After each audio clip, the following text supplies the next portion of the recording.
Muy buenas noches, hermanos. Estamos estudiando acerca del mensaje de los tres ángeles. Y los versículos principales que estamos viendo ahorita son los de Apocalipsis 14, versículo 6 y 7, que dice: y vi volar por en medio del cielo a otro ángel que tenía el evangelio eterno para predicarlo a los moradores de la tierra, a toda nación, tribu, lengua y pueblo, diciendo a gran voz: temed a Dios y dadle gloria, porque la hora de su juicio ha llegado, y adorad a aquel que hizo los cielos, la tierra, el mar, las fuentes de las aguas. Una de las cosas que el mundo cristiano en general tiende a presentar es lo que es la gracia de Dios a través del cual obtenemos la salvación. Pero la gracia que frecuentemente se presenta en estos medios tiende a ser diferente a la gracia bíblica. ¿A qué me refiero? La gracia que muchas veces se presenta es lo que podríamos llamar probablemente una gracia barata, en el cual recibimos de parte de Dios y así permanecemos. Pero una de las cosas que vimos, por ejemplo, la semana pasada, en Tito capítulo 2, versículos del 11 en adelante, Tito capítulo 2, versículo 11, hablando acerca de la gracia, nos dice: porque la gracia de Dios se ha manifestado para la salvación a todos los hombres. Lo cual nos dice que esto de la teoría o la teología de la predestinación, en la cual Dios escoge a algunos para la salvación y otros no necesariamente, no es algo bíblico. ¿Por qué? Porque la salvación, ¿para quién es? Para todos. No quiere decir que todos se salven, porque no todos lo aceptan, pero está a disposición de todos. Pero esa misma gracia, versículo 12, nos enseña que, renunciando a la impiedad y a los deseos mundanos, vivamos en este siglo sobria, justa y piadosamente. Dios espera de nosotros una rectitud y una firmeza en nuestras vidas. Y versículo 13 termina diciendo: aguardando la esperanza bienaventurada y la manifestación gloriosa de nuestro Dios y nuestro Salvador Jesucristo. El Evangelio eterno, que es la presentación del mensaje de la redención que Dios nos ofrece en Cristo, que fue prevista desde antes de la fundación del mundo, establecida cuando entró el pecado y corroborado por medio de la vida, muerte y resurrección de Jesús, pide de nosotros por lo menos tres cosas a través de lo que es este mensaje de los tres ángeles. El primero comenzamos a verlo la semana pasada, que es el temer a Dios. El temer a Dios tiene que ver con lo que es respeto y admiración por lo que es la persona de Dios. Implica en grande manera lo que es la obediencia a Él, porque Él no solamente lleva el título de Dios, sino que su persona es la que es el creador. Y no solamente creador en cuanto a lo que hizo el cielo, la tierra, el mar, sino que crea el nuevo hombre por medio de lo que conocemos como la redención. Somos doblemente propiedad de Dios por la creación original y de igual manera por la redención que es en Cristo Jesús. Lo que estábamos viendo cuando finalizamos la semana pasada fue el concepto, el aspecto de qué es lo que sucede cuando no hay temor de Dios en lo que son las personas.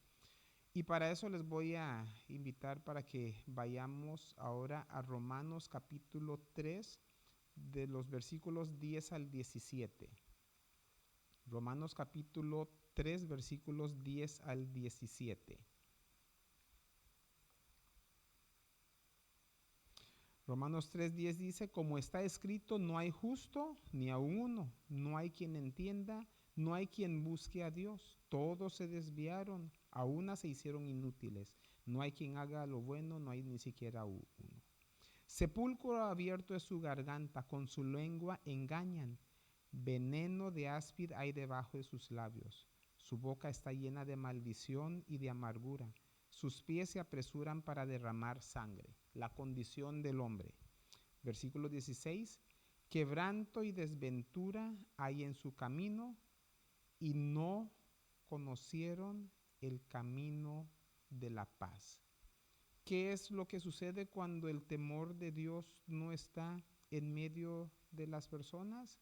Hay todo ese tipo de maldad. Escuché hace un tiempo atrás una frase que dice: nosotros como personas o seres humanos no somos más malos de lo que somos actualmente, simple y sencillamente porque no tenemos la oportunidad o la posibilidad. ¿A qué me refiero con eso? Si no hubieran restricciones o leyes, cada quien se iría ¿por qué? Por la ley del más fuerte. Pero debido a que hay leyes y restricciones, eso nos reprime en cuanto a manifestar quiénes somos. Hubo un experimento que hicieron hace tiempo atrás, creo que fue por un fin de semana. Agarraron a una buena cantidad de alumnos y lo que hicieron fue dividirlos en dos grupos, presos y vigilantes. Y para eso hicieron una fila larga y entonces comenzaron a contar del 1 al 7. El que era número 1 sería tipo guardia y 2, 3, 4, 5 y 6 serían, hágase cuenta, como presos. Y entonces le dieron la orden a los que eran de policías: ustedes mantengan el orden. Y les dijeron a los que eran presos: ustedes no se dejen, ustedes, pues a pesar de que eran estudiantes y ellos no sabían cuál era el fin y el propósito de la cosa esta, pero los que la hicieron de policías abusaron a los otros, que tuvieron que pararlo, porque o si no, o sea, hubiera llegado hasta peor. Y según eso lo estaban haciendo simple y sencillamente para cumplir con lo que era la orden y el mandato que les habían dado. Relacionado con lo que es el temor de Dios, hay algunos otros aspectos que necesitaríamos ver. Y el libro de Deuteronomio habla bastante relacionado con eso. Vamos a ver algunos de esos aspectos. Deuteronomio 4, versículos 10 al 13. Deuteronomio 4, 10 al 13 dice el versículo 10: el día que estuviste delante de Jehová tu Dios en Horeb, y Dios está hablando al pueblo, cuando Jehová me dijo: reúneme al pueblo para que yo les haga oír mis palabras, las cuales aprenderán, ¿para qué cosa? Para temer todos los días que vivieren sobre la tierra, y las enseñarán a sus hijos. Y os acercasteis y os pusisteis al pie del monte, y el monte ardía en fuego hasta en medio de los cielos con tinieblas, nube y oscuridad. Y habló Jehová con vosotros de en medio del fuego, oíste la voz de sus palabras, mas a excepción de oír la voz, ninguna figura visteis. Y versículo 13 dice: y él os anunció su pacto, el cual mandó a poner por obra los 10 mandamientos, los escribió en 2 tablas de piedra. Las palabras que Dios nos lo dio con el fin y el objetivo de que, uno, los aprendiéramos, y poniéndolos en obra, ¿qué sucediera? Aprendiéramos a temer a Dios. O sea, el temor a Dios es algo que se aprende. Y entonces se nos invita a ponernos en la situación donde podamos llegar a ese conocimiento. Capítulo 5, versículo 29. Deuteronomio 5, 29. ¿Quién diera que tuviesen el corazón, que me temiesen y guardasen todos los días mis mandamientos, para que a ellos y a sus hijos les fuera bien para siempre? Es algo que aprendemos. Anteriormente vimos que es algo que Dios pone en nosotros, Él nos lo enseña, pero Dios no impone. Él presenta las facilidades para que nosotros podamos aprender y ponerlo por obra. Ahora, Dios, cuando pide que nosotros le temamos y que le obedezcamos, no es para beneficio necesariamente de Dios, sino que para beneficio de quién es. Si nosotros tememos a Dios, al que le va a ir bien es a nosotros mismos. Capítulo 8, versículo 6. Estamos todavía en Deuteronomios. Dice, guardaréis pues los mandamientos de Jehová tu Dios, andando en sus caminos y temiéndole.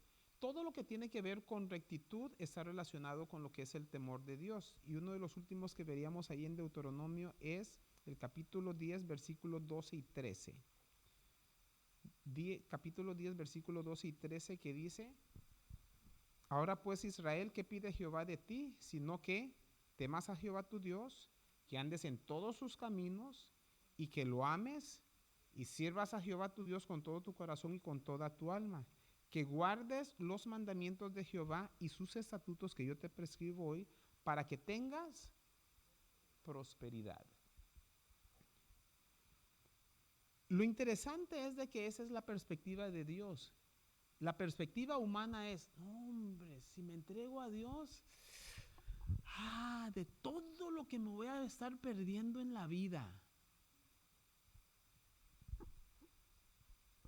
Y tendemos a tener ese pensamiento a pesar de que muchas veces tenemos testimonios de personas que han derrochado toda su vida. Y después cuando vienen a Dios y dicen, mire, qué gloria he encontrado. Gracias a Dios por haber encontrado eso, la gente dice, no, bueno, ese ya porque ya le dio vuelo a la hilacha, como dicen en México, y ahora sí, pero yo quiero disfrutar lo que él disfrutó. No, no están escuchando. Dijo, no, me desgracié allá y ahora estoy encontrando el bien. Y la persona que está en el camino, lo que quiere hacer es como que pasarse para allá para probar un poco de eso. La mente humana, ¿quién la puede entender? Pero bueno. En otros lugares, por ejemplo, ahora iríamos a Proverbios. Estamos hablando un poco acerca de lo que es el temor de Dios. Proverbios 16, versículo 6, perdón. Una de las cosas interesantes del libro de Proverbios es que es un libro de sabiduría y lo que hace es darnos consejos para que nos pueda ir mejor. Dice Proverbios 16, 6, con misericordia y verdad se corrige el pecado. Y con el temor de Jehová, ¿qué cosa? Los hombres se apartan de el mal. Una de las razones por las cuales aparentemente Dios permite que el pecado siga su curso es para un beneficio de nosotros. Porque si nosotros no supiéramos cuál es la consecuencia real del pecado, pues realmente no le veríamos nada de malo a esto. No han escuchado ustedes o probablemente ustedes mismos hayan dicho, tal cosa, yo no le veo nada de malo a eso. Deje que esa cosa que usted no le ve lo malo siga su curso. Y cuando ya llegue al final del camino es, yo no sabía. No, pues es que al inicio no se ve tan mal. Una hierba que es plaga, cuando acaba de brotar, se ve tan tiernito y tan inocente. Pero deje que crezca. ¿Sabe lo que me llama un poco la atención? Las estas enredaderas son bien delgaditas cuando comienzan. Pero me ha tocado ver cómo es que algunas de esas mallas ciclónicas, si no le hacen nada, crecen. Y cuando comienzan a amarrar, lo comienzan a doblar y lo tumban. Y los ahogan. ¿Conocen ustedes unos animalitos que se llaman termitas? ¡Ay! Esos no aguantan ni el solecito. No, hombres, pobrecitos, no aguantan nada. ¿Saben que la mayoría de las casas destruidas en Estados Unidos no es por fuego, ni por terremotos, ni por tornados, ni por nada de eso? Es por termitas. ¡Ay, qué chiquitos se ven! Sí. Así es el pecado. Poco a poco se mete y lo que hace básicamente es que destruye. Uno de mis favoritos relacionado con esto de lo que es el temor de Dios es el que se encuentra en Eclesiastés capítulo 12, versículos 13 y 14. Eclesiastés 12, versículo 13 y 14, que dice, después de haber presentado todo el tema en el libro de Eclesiastés, el sabio Salomón dice, el fin de todo el discurso dicho es ese, o sea, el resumen de todo lo que he dicho lo pongo en estas 4 o 5 líneas. Temed a Dios y guardad sus mandamientos, porque esto es el todo del hombre. O sea, el camino del hombre es temer a Dios y guardar sus mandamientos. ¿Y por qué debemos de hacer eso? Porque Dios traerá a juicio toda obra, juntamente con toda cosa encubierta, ya sea buena o sea mala. Hablando acerca de lo que es el temor de Dios. Pero cuando leímos Apocalipsis 14, 6 y ahora especialmente el versículo 7, se nos dieron 3 imperativos, o sea, 3 órdenes. El primero de ellos era temer a Dios. ¿Y qué cosa es temer a Dios? Básicamente es el de obedecerle y andar en su camino. El siguiente es darle gloria a Dios. ¿Qué cosa es darle gloria a Dios? Diga usted.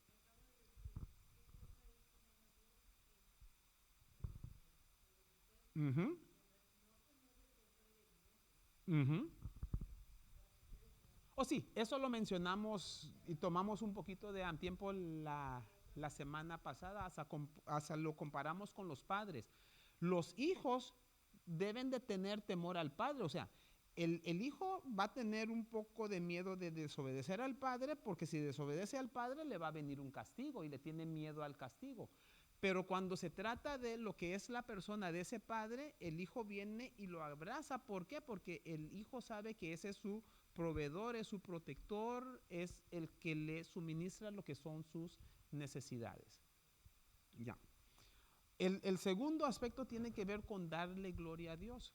A mí me ha tocado, yo nací y crecí en la iglesia ahí, y frecuentemente, digamos, cuando una persona está, digamos, arriba y va a tener una parte especial, dice, para la honra y gloria de Dios voy a hacer tal o cual cosa.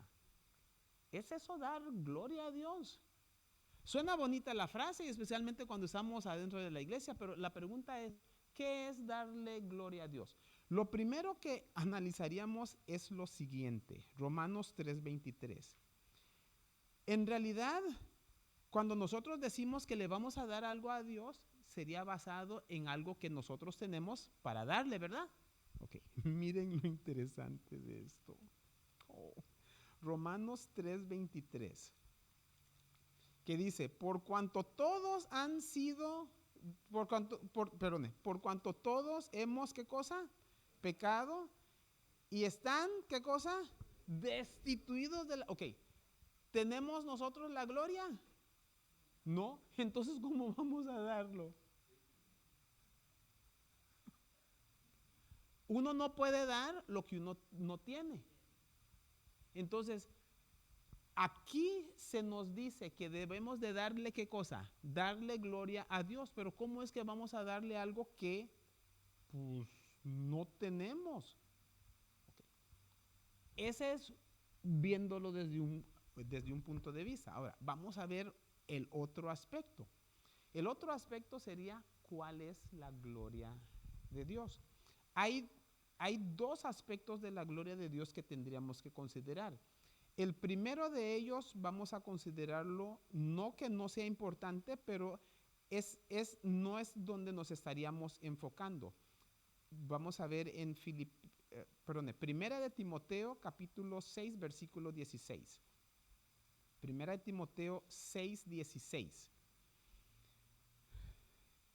Que dice, el único que tiene inmortalidad, dice, que habita en luz inaccesible, a quien ninguno de los hombres ha visto ni puede ver, al cual sea la honra y el imperio sempiterno.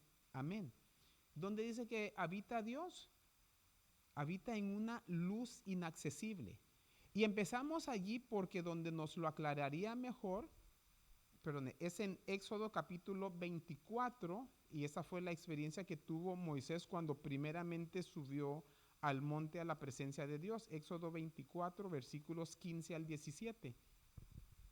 Éxodo 24, 15 al 17, que dice: entonces Moisés subió al monte y una nube cubrió el monte. Y dice, y la gloria de Jehová reposó sobre el monte Sinaí y la cubrió por 6 días. Y al séptimo día Dios llamó a Moisés de en medio de la nube.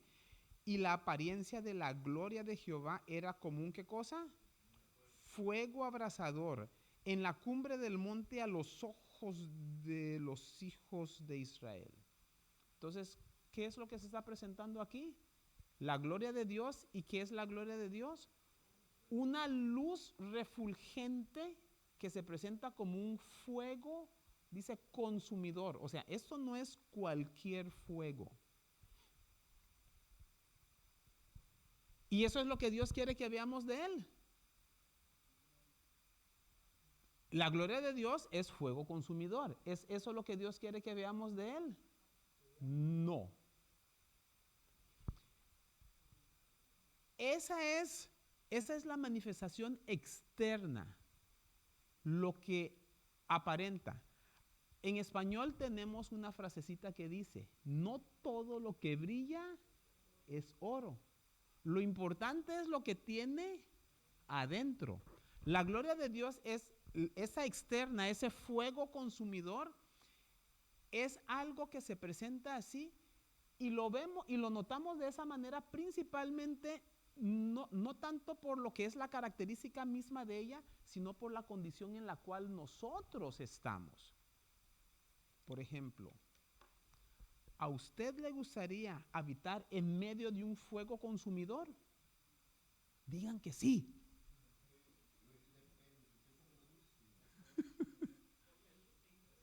Isaías 25 o es 35 nos dice, ¿quién habitará en medio del fuego consumidor? ¿Y sabe quiénes son los que van a habitar? Los justos. Porque el justo tolera esa presencia. Por ejemplo, Dios siempre ha sido, es y será fuego consumidor. Cuando se presentaba con Adán y Eva, ¿era algún problema para ellos antes de que pecaran? Pues claro que no. Cuando después de la segunda venida de Jesús, Dios va a continuar siendo fuego consumidor y vamos a estar en medio de su presencia, ¿va a ser algún problema? No. Pero ¿qué tal ahora? Aún Moisés, en su condición de acercamiento a Dios, no era algo al cual él pudiera exponerse completamente. Sí. Ahora, pero vamos a ver algo interesante. La gloria de la cual se habla de Dios, más que este exterior al cual se está refiriendo, más bien es a una característica interior. Allí mismo en Éxodo, vamos ahora a Éxodo capítulo 33, versículos 18 y 19. Capítulo 33 es después del 24. Y en el 24 vimos que Moisés subió al monte. La gloria de Dios estuvo sobre el monte, ¿cuánto tiempo?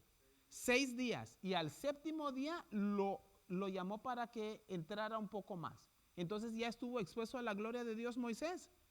Pues sí. Pero mire lo que dice ahora Éxodo 33, versículos 18 y 19. Él entonces dijo, te ruego que me muestres, ¿qué cosa? No había estado en medio de la gloria por 6 días ya. No. Eso es lo exterior, eso es lo que apantalla la vista. Pero lo que Moisés quería realmente saber era conocer el corazón de Dios, por decirlo así.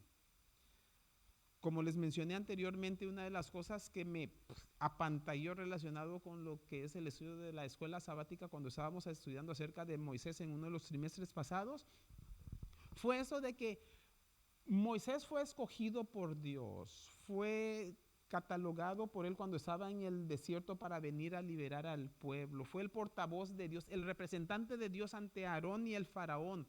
Le tocó partir el mar, lo de la roca, o sea, todo eso, subir al monte. Y después Moisés le dice, te ruego que me permitas conocer, ver que me muestres su camino para que te pueda conocer. ¿Cómo que para que te puedas conocer si has andado con él tanto tiempo? Eso era una exposición a, pero lo que Moisés quería era una penetración directa y más profunda en lo que era Dios. Lo mismo con esto. No, a Moisés no le llamaba tanto la atención la vislumbre de lo exterior de Dios, sino que era el corazón de Dios mismo al cual se estaba refiriendo. Versículo 19 dice, y él le respondió, yo haré pasar todo mi bien delante de tu rostro y proclamaré ¿qué cosa? El nombre de Jehová delante de ti, y tendré misericordia del que tendré misericordia, seré clemente para con el que seré clemente. Esto eventualmente se cumple en el capítulo 34 y versículos, ¿cuáles serán? 5 al 7. Éxodo 35, 5 al 7 dice, y Jehová descendió en la nube y estuvo ahí con él, proclamando el nombre de Jehová. Y pasando Jehová por delante de él, proclamó, Jehová, Jehová, fuerte, misericordioso y piadoso, tardo para la ira y grande en misericordia y verdad, que guarda misericordia a millares y que perdona la iniquidad de la rebelión y el pecado, y que de ningún modo tendrá por inocente al malvado, que visita la iniquidad de los padres sobre los hijos y sobre los hijos de los hijos hasta la tercera y cuarta generación. La gloria de Jehová. El fuego consumidor es lo externo, y tiene ese aspecto y concepto para nosotros debido al estado de pecado en la cual estamos.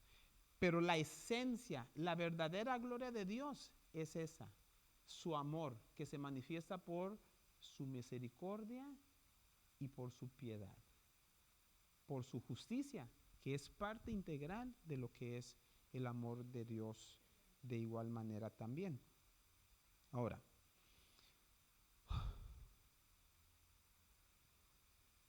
eso fue una experiencia muy bonita que tuvo Moisés. ¿Podemos nosotros tener alguna experiencia de lo que es la gloria de Dios? Mire, la respuesta, claro, es sí. Y la siguiente pregunta es ¿cómo? Amando, ok. Siguiendo los mandamientos. Siguiendo los mandamientos basado en lo que vimos anteriormente, eso sería más bien el temer a Dios. La gloria de Dios es algo interesante. Mire, en realidad a través de la vida tenemos tan grandes privilegios y beneficios y los tendemos a menospreciar. Ejemplo, cuando estamos enfermos, ¿qué tendemos a hacer? Ir al doctor. Eso es lo lógico, ¿verdad? Y como médico les digo, no hace sentido eso. Ah, caray. Como iglesia tenemos algo que se llama los 8 remedios naturales. Y cuando la gente se enferma, en lo menos que piensa es los 8 remedios naturales.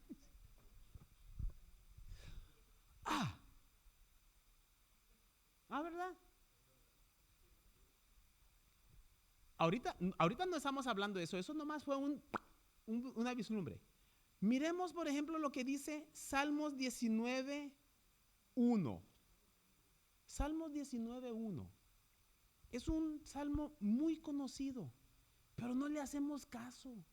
Dice, ¿de qué estamos estudiando ahorita? La gloria de Dios, ¿verdad? Ok. Dice Salmos 19:1. Los cielos cuentan la gloria de Dios y el firmamento anuncia las obras de sus manos. ¿Queremos ver la gloria de Dios? Miremos el cielo. Uno dice, ¡oh!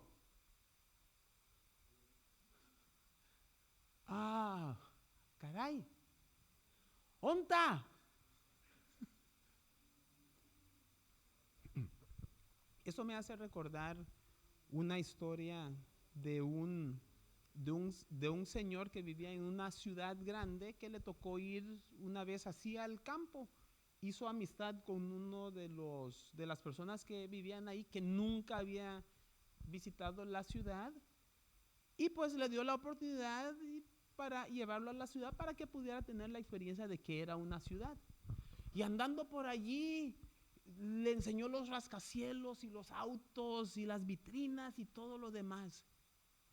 Y la persona que vivía en el campo, después de estar caminando por un lugar, le dice al Señor, deténgase. Y dice, pues, ¿qué pasó? ¿Qué pasó? Oigo un grillo. Un grillo. Y después comenzó a buscar. Ahí en una esquinita como que había un poquito de zacatito y aquí está. La persona que vive en la ciudad jamás escucharía eso. ¿Por qué? Porque está acostumbrado a escuchar la gritería, las bocinas, los carros, los aviones, o sea, todo lo que está sucediendo. La persona que vive en el campo conoce lo que es la paz y la tranquilidad, la serenidad, y en medio de eso se encuentra Dios. ¿Recuerdan la experiencia de Elías cuando estaba en la cueva escondiéndose? Y entonces pasó un terremoto y no estaba Dios. Y pasó el relámpago y no estaba Dios. Y el viento fuerte y no estaba Dios. Pero en la voz suave y apacible, allí estaba Dios. Los cielos cuentan la gloria de Dios. Ahí la tenemos todos los días, pero no nos damos cuenta. Como diría alguien que conozco, uno dice, qué triste.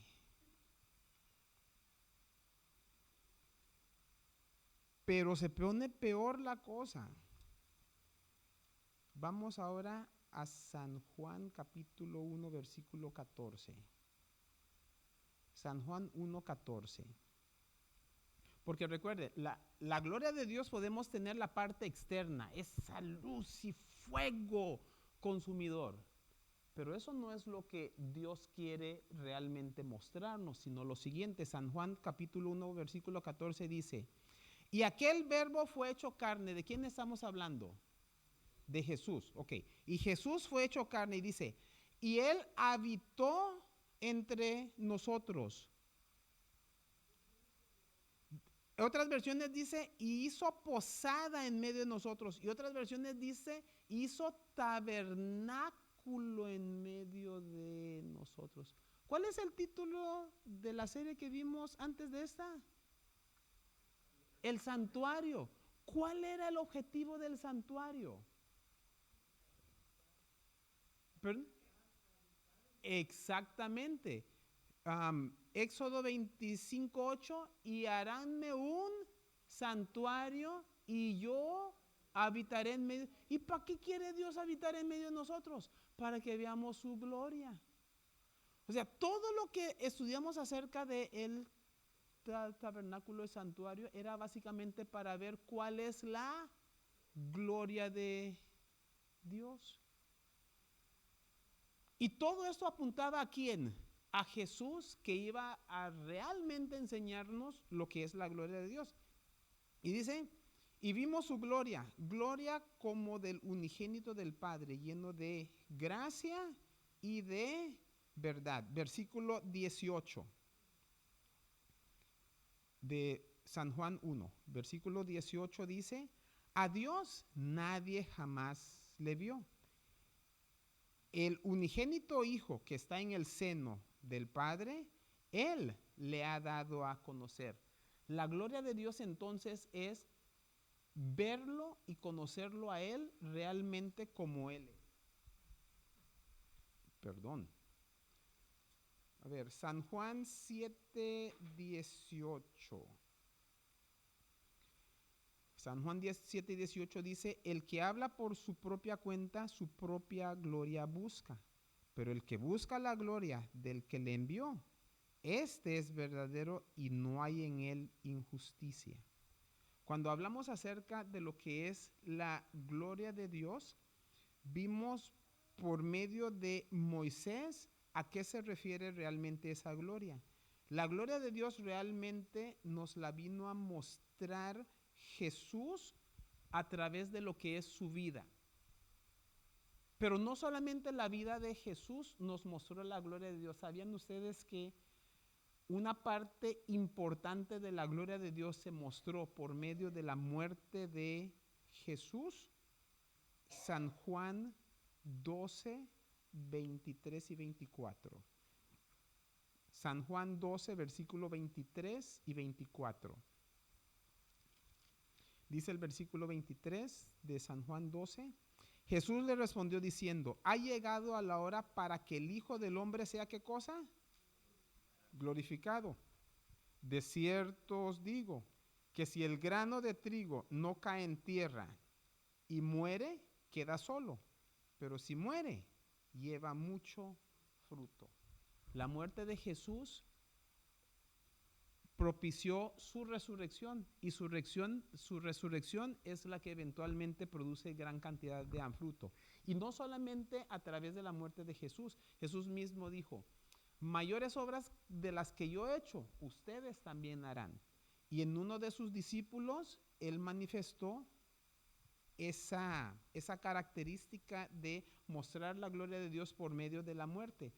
Y en la persona de Pedro lo vemos en San Juan capítulo 21, versículos 18 y 19. Hablando Jesús a Pedro, en esa última ocasión, dice, de cierto os digo, cuando eras más joven te ceñías e ibas a donde querías, mas cuando ya seas viejo, extenderás tus manos y te ceñirá otro y te llevará a donde no quieras. Y después dice el 19, esto dijo dando a entender con qué muerte había de qué cosa. Queremos glorificar a Dios, ¿verdad? Un cantante o una persona que va a hacer una parte especial dice, para la honra y gloria de Dios. No, la gloria de Dios es vivir como Dios pide y estar dispuesto a morir por el Señor. Eso es glorificar a Dios. Cantar se ve bonito, declamar también. Pero ¿quién es esa persona cuando se baja de ahí y sale de la puerta? ¿Será que su vida da un testimonio a los que le rodean para que puedan decir, realmente este o esta son hijos de Dios? Eso sí es lo que da gloria a Dios.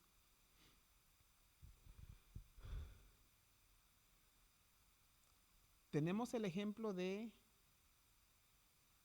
Moisés. Principalmente lo vimos en Jesús. Pero ¿qué tal de usted y de mí? Porque el mandato es, temed a Dios y dadle gloria. La parte que nos toca a nosotros, eso lo vamos a ver la próxima semana. Así que abróchense sus cinturones, porque se pone caliente la cosa. La gloria de Dios, el mensaje de los 3 ángeles, lo que Dios espera de cada uno de nosotros como sus hijos amados. Les voy a invitar para que colocados en pie podamos concluir el servicio de esta noche con una oración.